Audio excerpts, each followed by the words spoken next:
Scotland has the highest rate of COVID per population in Europe, with 5 in 10 of the continent's hotspots, according to the World Health Organization. Joining us now is the Scottish Labour leader, Anas Sarwar. Thank you for joining us on GB News, Anas.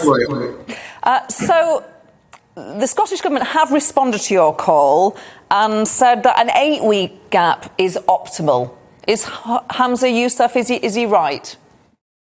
Well, look, I think if you look at the JCVI guidance, it says that the ideal time to take the second dose of the vaccine is between 3 and 12 weeks. And the Scottish Government, like other governments across the UK, have opted to go for the 8-week gap period rather than the earlier 3 or 4 weeks. Now, I think there's clearly a case now for us to go for the 4-week gap. We were promised 400,000 vaccinations a week in Scotland. We are nowhere near that rate. The vaccination rate has actually slowed down. The reason why the government has given us for the slowdown the vaccination rate is because they're saying the 8-week period is required. That's simply not true. We don't require the 8-week period.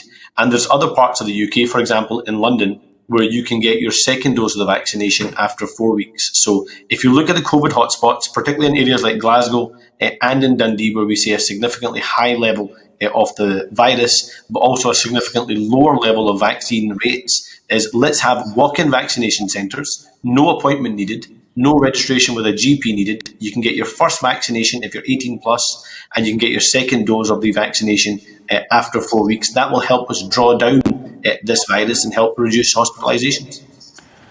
Anas Sarwar, great to have you on GB News. No one's underestimating the dangers that are still posed by COVID, despite our world-class vaccination programme. But to what extent do you think that part of the reason we've got such high cases is because we're doing so many more tests than pretty much any other country in the European Union? For instance, back in March 2020, the first spike of this pandemic, 30% of all COVID tests were positive. In January this year, it was down to 13%. Now it's less than 2%. So while we're not saying this increase in cases in Scotland isn't alarming, we are testing a lot more, aren't we? Well, that's a good thing, and we should continue to test more. And one of the ways we can lift restrictions, one of the ways we can get life back to normal for as many people as possible, is by using testing way more. But the challenge you have is if you don't back the testing up with a fully functional test and protect system as we have here in Scotland, then we're not really getting the benefit of the testing. One is, of course, to identify where the virus is, but you've then got to make sure you're isolating the virus by backing up with the test and protect system. And our test and protect system has been completely overwhelmed in Scotland. We are now sending text messages rather than phone calls for many cases because we are overwhelmed and overloaded in our test and protect system. So let's fix test and protect. Let's properly resource it. Let's isolate the virus when we find the virus in terms of positive cases. But let's also recognise that the vaccine works. And we keep being told by the government that this is a race between the vaccine and the virus. And the challenge for us is to make sure the vaccine wins the race. Well, if we want the vaccine to win the race, we've got to start running faster with the vaccine. We've started running more slowly with the vaccine in recent weeks. And that's why I'm calling for a reduction in the time we wait between both doses and for those walk-in vaccination centres across the country. Why are COVID cases so high in particular parts of Scotland? I read various theories. Some blame Scottish footy fans for travelling to London. Well, look, some people are looking at the football. I mean, there's people across the UK watching the football, so I don't think we could just isolate the football alone.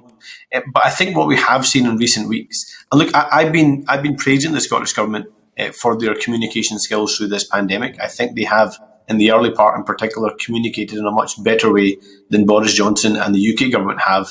But in recent weeks, that communication has started to fray. We've had poor communications and we've had inconsistent decision-making. And I think the risk of inconsistent decision-making is that you lose people's trust and confidence. For example, we're saying it's okay for 3,000 people to gather in a park to watch the football at the fan zone, but parents can't stand outdoors to watch their kids at a sports day. That's just not credible. It doesn't make sense. We're saying that trampoline centres can open again and kids can play in trampoline centres, but kids can't go to soft play centres. And what happens when you have inconsistent decision making is more and more people then start to ignore the rules because they're inconsistent, and you have a consequence as a result. So I don't want us to have this rapid increase of the virus, meaning we go backwards in terms of our restrictions, because I think to go backwards on restrictions would have a devastating impact on people's health and well-being in Scotland. In actual fact, I think the restrictions in many ways are now causing more of an impact on health and well-being than the virus itself. So if we want to continue to lift the restrictions and we want to try and get people's life back to normal as possible, that means we've got to get test and protect right, and we're currently not getting it right in Scotland. And it means we've got to ramp up our vaccination rates, not slow down our vaccination rates. And I think that's a lesson for us in Scotland, but also for the rest of the UK as well.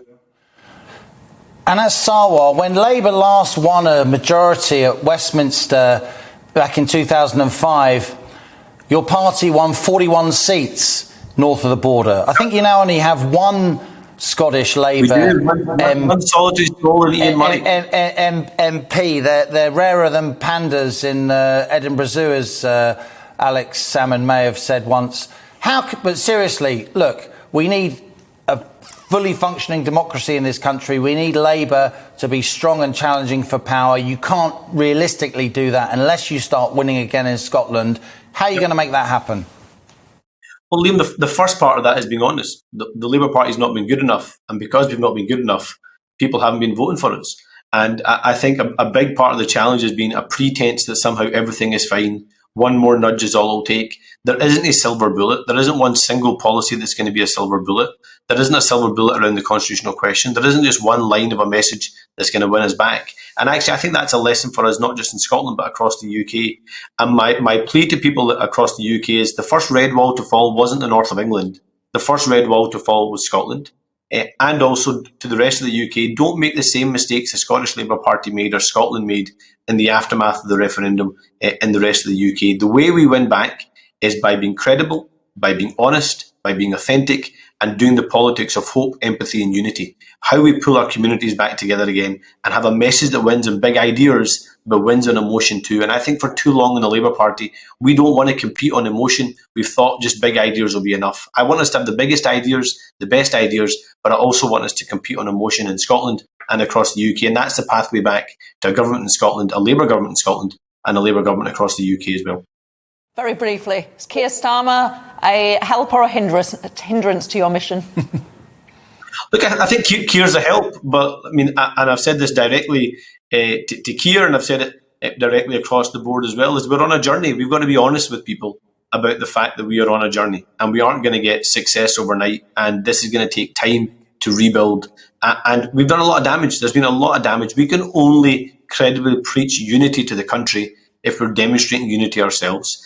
And by thinking there's some kind of quick fix either on the leave or remain question or a quick fix on the yes and no question in terms of the Constitution isn't the route back for the Labour Party across the UK or the route back for the Labour Party in Scotland. So instead we've got to build the positive alternative to the SNP and the Tories. It's not just about saying the government is bad, whether that's Scottish Government or UK Government, but offer something positive and hopeful in response as well. And that means authenticity, it means energy, it means big ideas, and it means competing on emotion, like I said before. From Glasgow there, Anas Sarwar, the Scottish Labour leader. Thanks again for joining us on GB. Thank you, Liam and Gloria. Nice seeing you both. Cheers. Coming up, after the Queen awarded the George Cross to the